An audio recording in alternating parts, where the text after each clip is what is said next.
passed the controversial Health Laws Amendment Bill number 14 of 2018 with the last-minute amendments. The passage of the bill was deferred yesterday after the Leader of Majority, Aden Duale, told the House that he had received petitions on some sections of the bill, mainly on the purchase of drugs and clustering of pharmacists and pharmaceutical technicians in one board. The Kenya Medical Supplies Authority Act makes it mandatory for national and county public hospitals to obtain drugs and medical equipment from KEPSA. However, the amendment that allows hospitals to compare drug prices with private suppliers has raised concern among professionals. They say the amendment could open floodgates for counterfeits. Similarly, pharmacists say the amendments will create a lacuna and a safe haven for quacks. But MPs, when passing the bill this afternoon, said the bigger goal of the amendments was to regulate the cost of healthcare in the country. Well, on the show tonight, I shall be speaking to Patrick Odera. He is the national chairperson of the Kenya Pharmaceutical Association, as well as the same member of Parliament, Dr. James Nyikal. But before I bring them in, as usual, we'll cross over to KICC, where our lead reporter, Sophia Nuna, got a hold of National Assembly Committee Chair, Sabina Chege. Sophia, good evening. Good evening, Michelle. So yes, our focus tonight is on those amendments to the health bill, and we heard Duale there talking about a deferment because of the issues that had been raised by some of the sector players. And this evening, I've received what is described here as a recommittal of clauses in the Health Laws Amendment Bill 2018. So several changes have today been made regarding a number of definitions that some of those players had concerns with. You saw the pharmaceutical lumped in one, what they described job group when they spoke about this and saying that they needed that separated. There's issues as well. And of course, the justification there given by the Leader of Majorities that the proposal and the proposed amendments seek to provide for additional definition of terms that are used in the Act but had previously not been included in the interpretation section, such as good manufacturing practice, clinical trial, pharmaceutical issues as well. So it's quite a large document that I'm looking at here, but to get more perspective and understanding what really were the issues, why they had not been catered for before this went into the second reading, is the chair of the Health Committee in the National Assembly. That's Honorable Sabina Chege. Thank you so much for making time for us. So in your understanding, what were the issues that stakeholders were raising? The issue was one, actually not many. Okay. Was one terminology of pharmaceutical practitioners, which we had clearly indicated that refers to either a pharmtech or a pharmacist. But still in the bill, who a pharmacist is was well described, and also the definition of a pharmtech. But the clause or that definition became offensive to the pharmacists that felt like we have ramped them together with the pharmtechs. But it's a general practice. If you look at the medical practitioners, we have the doctors, and we also have the clinical officers. And that just says the people who practice medicine, and pharmaceutical practitioners were people who are in pharmacy. Right. But there was a lot of misunderstanding. But the bigger picture was there was a war between who controls what. Because currently we have the pharmtechs who are running our pharmacies actually across the nation, up to around hospital level number 5. That is maybe where you will get a chief pharmacist, because there are not many. We have around 9,000 pharmtechs. We have around 3,000 pharmacists. And so a lot of work is done by pharmtechs. That is the reality of the matter. The training, yes, they are trained for diploma for 3 years, the pharmacists for 5 years. But what is the major difference between the two? It is not on who will sell what. It is in the manufacturing, because a pharmacist can manufacture, a pharmtech can't. And so I was a bit taken aback when this thing went viral on social media, and there was a lot of pull and push, and there was a lot of misunderstanding. There's a way, if a bill or a clause is offensive, it should be addressed. When you do petitions on social media, they will not help you. The petitions come to Parliament, address them to the Speaker or to the committee, and then we're able to sit.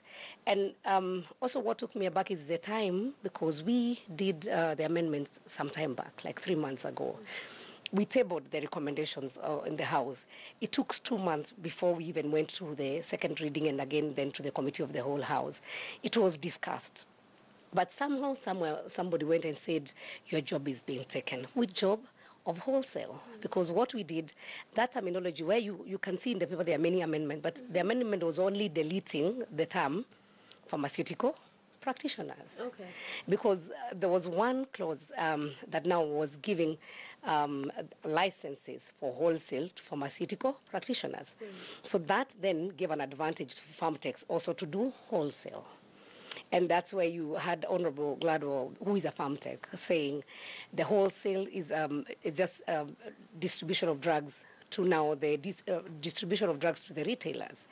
But the people who actually handle drugs one-on-one, when there were people saying our drugs are going to be mismanaged, the drugs will go to the wrong hands, they are actually the ones who are doing that. The Farmtechs are the ones who are already handling it. Because so there was no major difference. But the whole issue, and I saw, and I was a little bit disappointed, was a petition, and that they didn't want the wholesale to be opened up for Farmtex.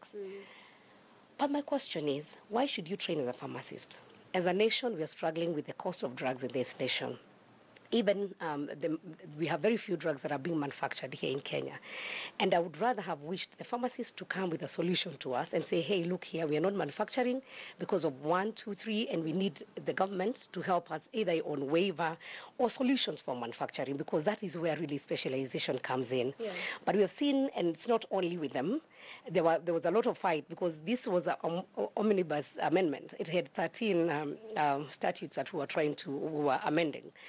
But you saw clinic officers and the doctors, the nurses, the ones who have diplomas, the ones who don't have. And in health, we have around 17 to 18 cadres. And so instead of them focusing on value addition, on the quality of health we are giving to Kenyans, the main focus currently in health is about money.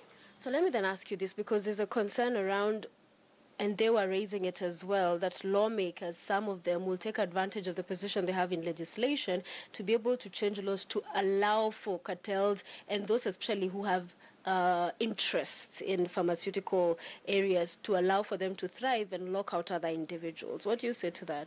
Well, it can happen, because people can take advantage and you can't stop people from being mischievous. That is possible. But I can tell you, when I was moving the second reading, I actually mentioned that we interacted with stakeholders. We spent time, and also various people came to us with different suggestions, but the interest and the bottom line, the interest was for the Kenyans, not for individuals, not for cartels, not for businessmen. And so the business aspect has featured not only in this, but in who is controlling, who can get which position, and also some people trying to create position for themselves. You know, people being selfish. In that board, we had 8 pharmacists and only 1 Farmtech. That means even if the issues of the majority, who are the Farmtechs, were to be addressed, then they didn't have a voice at all. We also did an amendment where we had said one of the Farmtech was to be appointed by the Council of Governors. And of course the ministry came and said, because this is a regulatory body, we cannot have the Council of Governors doing the nomination. It's going to be done by the CS. That was okay. But I'm challenging. Today when I moved the bill and when I was closing the bill, I said the difficult part we have in Kenya is, 1, the cost of drugs in this nation. Number 2, the cost of getting health care. If you look when I was moving, I actually gave prizes that we were shocked yesterday as committee when we received a petition from the Consumer Federation of Kenya about a bill, a patient who was attended to a hospital and died within 12 hours and was charged 900,000. When we met the directors of the hospital, what they indicated was they followed a booklet that I have here, which is a booklet given by the board that sets the prices for how much a doctor can charge. Today, I took members of parliament through some of the common things that we know. Cesarean section, when you say minimum to be charged should be around 80,000, maximum 180, why? Why should you charge that? And the biggest question I was asking, that how many Kenyans can really afford health care? If we are serious about universal health coverage, I would wish we move away from business, from the people who are retailing or who are wholesaling, to the actual. And that's why I want to challenge the pharmacists today. I am waiting to see where we have gaps in manufacturing of drugs in this nation, so that then the cost of drugs can come down. We are also not regulated, and I told the board yesterday, and I think members of parliament picked this and they are passionate about it, that we are putting them on notice that the rates that they are charging Kenyans are not affordable. So then let me ask you this. How does that deal with the question around counterfeits and dealing with that? Because when you have then prices being up and it's expensive, then you'll find people who can try to bring cheaper drugs and all to be able to lie and cheat Kenyans, and which is bad for Kenyans' health. You see, any drug that is in the Kenyan market must be authorized by Poisons Board. So if we have any drug coming in or the counterfeit, who authorized it in the first place to come?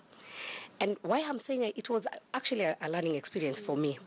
The board, the Pharmacy and Poison Board, have a laboratory called National Quality Laboratory, but they take testing of their drugs to some other labs where they have one of their own. Why? Because they are competing, because if the lab decides not to authorize a drug, somebody somewhere wants this drug to be authorized because of maybe how much money they have been given. We must get serious with our health sector. And we dropped several amendments, and even today I tried to drop others, where we saw the competition, where a board is within a board, and so there's a competition of who is controlling who. But it's not because of quality. That's the most painful part. They're competing because of who will fetch how much money. It is painful. We have a lot of drugs sneaking in, and the board is there. You've seen the issues about Mugo Erimu and the others who are practicing. There's so much that the boards, these regulatory bodies, should concentrate on rather than who is fetching how much from who. The same thing we saw with the Nursing Council. They wanted to retain the issue of the nursing commodities. At the same time, the board wanted to take away the nursing commodities from them. And we agreed with the ministry. There are some of the bills that are coming up, and we had 3 of them, that we gave them a minimum of 6 months so that then we can address those issues like that one of the laboratory and versus the Poisons Board, and the issues about the Nursing Council, pharmaceuticals and non-farms, who controls what, who checks the quality. And finally, I think what we have to take as a bold step as a committee is to set the pricing of drugs. The board's work should not just be to allow you to come in and sell and there's free market. I think we should do if it's an antibiotic. Generally, how much should it cost? In town, it's a joke that the price of a drug depends on which street or which building you are in. So one packet of or one tin of paracetamol that has 1,000 tablets would cost 240 shillings a tin. And then you'll find you can buy it at 5 bob or 10 shillings depending where you're buying. Then you got some of these high-end hospitals, one tablet will be sold to you at 200 shillings. But you cannot question because so you're considering to put that price. Yes, we'll do the pricing.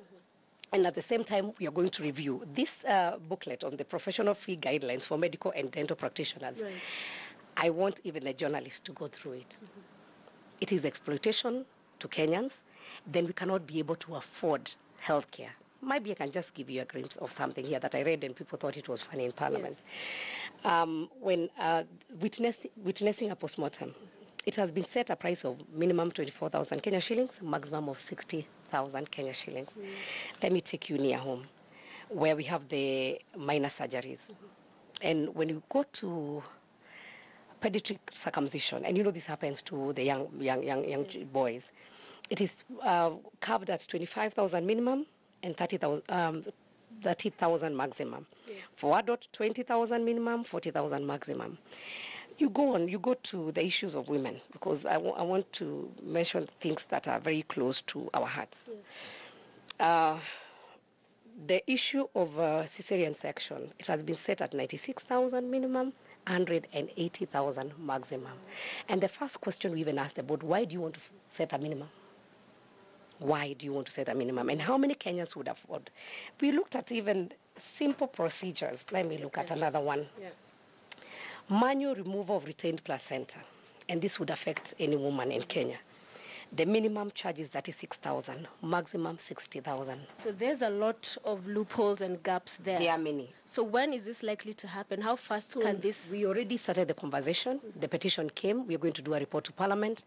But we actually might think out of the box and leave the medical and dental practitioners to do their work of registration and other things, but setting the prices. The same thing, the members of Parliament were castigated for setting their own salaries, and we had to go to Salary and Remuneration Commission. We might actually set a specific body to look at this, the pricing, and also the pricing of drugs. Pharmacy and Poisons Board borders, they authorize a drug to come to Kenya. I think it should be attached also with how much will you be selling it to the market, so that then we know that whether you're in Nairobi or in this area, it cannot exceed this much. All right, final question. In terms of the professionals in this field feeling left out when it comes to being in the boards and regulation, that the professionals, the experts will most of the time either have one slot or not, and it's other people that are coming to discuss and deal and canvass matters regarding their field. One thing I'll tell you, regulatory bodies are managed by the professionals themselves. And I would like one example where they are being left out. Number two, the only other people who come in, apart from the people in the profession, are the people who are from the government, either the representative of the PS Treasury or Health, the Director General. Those are guys who are now, and they are within the government. But the professionals, even on those boards, they are either pharmacists, like for the Pharmacy and Poisons Board, we have the pharmacist, and what we have actually added is the number of the farm techs, so that at least we don't have 8 pharmacists and 1 farm tech, at least to have 2 or 3. And I also want to urge the public, when we put these things out of the papers to ask for public participation, kindly come. And if you are an association, please don't come with different opinions. Sit down, sort out your house, because what they have also done, they come to bring their fights to us. So if nursing association has 4 associations, and each association purporting to represent the nurses comes and gives us their different opinion, and another one a different opinion, so who will we listen to? So let them help us also work and be efficient. We want them to speak with one voice. I want to pray for the unity within the health sector. Let the doctors or the clinic officers or the pharmacists or farm techs, we don't want anybody feeling more superior than the others. We are all serving Kenyans. I wish we would compete on giving our best in the service in the health sector. Many thanks. Honorable Sabina Chege, who is the chairperson of the Health Committee in the National Assemblies. And you can get there, Michelle, the profit margin question appears to be one of the huge drivers of the issues within this particular sector, with the stakeholders trying to edge each other out. And of course, what's worrying is that healthcare is such a vital, it's a life and death issue. And so you'd imagine life and good healthcare for Kenyans is what is prioritized and not really the profit-making questions. However, we'll continue to see what other strides are able to be made in coming days to clean up the sector, Michelle. Many thanks, our lead reporter there, Sophia. We're going to take a short break on the big story, but when we come back, we'll listen to the concerns of the Kenya Pharmaceutical Association as we speak to their chairman, Patrick Kadera. Also joining us on the other side is a Health Committee Chair, a Member of Parliament for Senate, Dr. James Nikal. This is the big story.